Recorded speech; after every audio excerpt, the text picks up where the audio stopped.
आपका दोस्त और motivational speaker doctor Ketan Tak. आज मैं आपको बताने जा रहा हूं बहुत ही famous theory the butterfly effect के बारे में।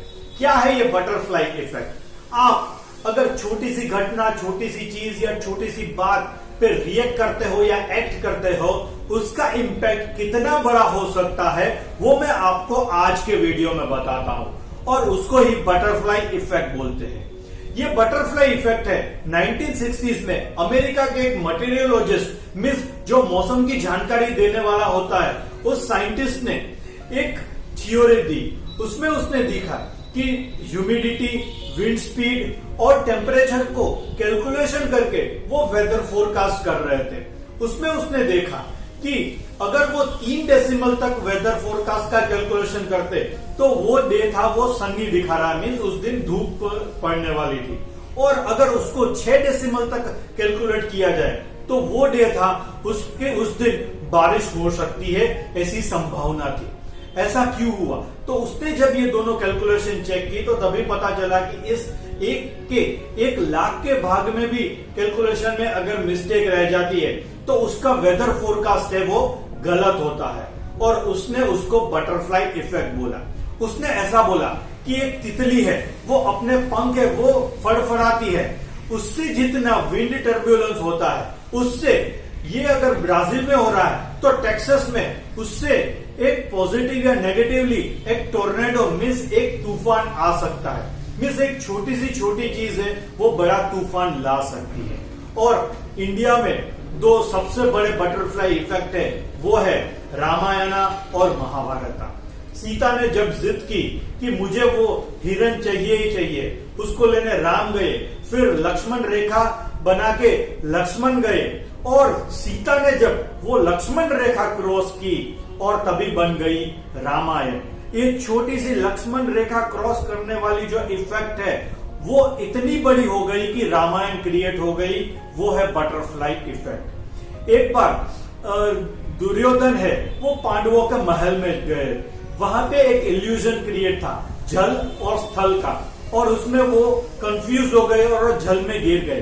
तभी ऊपर से द्रौपदी ने देखा, हंसा और बोला कि अंधे के बेटे तो अंधे ही रहेंगे ना। और ये दुर्योधन को चुप गई और उसने सोचा कि इसका मैं कुछ करूंगा, और उसने प्लान बनाया अपने मामा शकुनी के साथ और बनी महाभारत। ये दोनों चीज में एक छोटी सी घटना ने रामायण और महाभारत को जन्म दिया। ऐसे ही छोटी छोटी घटनाएं हमारे साथ बनती रहती है और इसकी इम्पैक्ट कभी बहुत बड़ी हो जाती है। मैं आपको बोलता हूं कि जो एडवर्ड लॉरेंस ने बोला कि तितली का पंख फड़फड़ाना और तूफान आना ये तो नेचुरल है, पर हमारा ह्यूमन बटरफ्लाई इफेक्ट क्या है? तो उसके लिए मैं आपको एक एग्जांपल देता हूं। एक रमेश है और सुरेश है, दोनों फ्रेंड है जो कॉलेज में एक साथ पढ़ते हैं।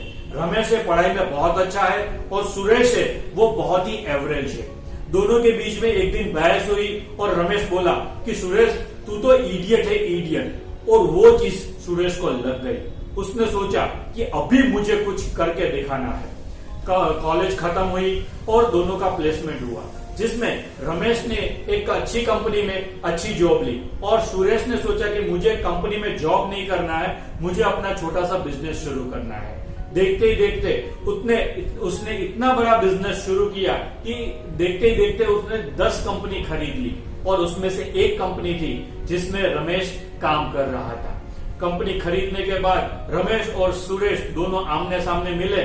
तभी सुरेश ने रमेश को थैंक यू बोला और कहा कि उस दिन अगर तूने मुझे ये नहीं बोला होता तो आज मैं इस मुकाम पे नहीं होता।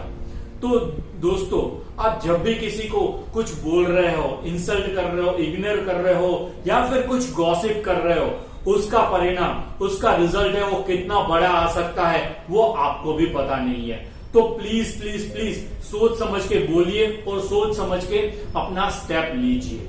मेरे गुरुजी हमेशा कहते हैं कि किसी भी सिस्टम में एक छोटा सा बदलाव उसको पॉजिटिवली या नेगेटिवली पूरे सिस्टम को चेंज कर सकता है। तो इसीलिए मैं आप सबको इस बटरफ्लाई इफेक्ट के माध्यम से बोल रहा हूं कि आप है क्या कीजिए, कभी भी किसी का बोलना है तो अच्छा बोलिए, कि कुछ भी करना है तो अच्छा कीजिए, पर किसी को इग्नोर, इंसल्ट या फिर नेगेटिवली रिएक्ट मत कीजिए।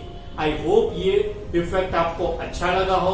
ये वीडियो आपको अच्छी लगी हो तो इसको लाइक कीजिए, शेयर कीजिए, और हाँ, अगर आपने ये चैनल सब्सक्राइब नहीं किया और तो ऐसे ही मोटिवेशनल वीडियोस के लिए इस चैनल को सब्सक्राइब कीजिए। स्वस्थ रहे, मस्त रहे, आपको मेरा भाव से जय स्वामीनारायण।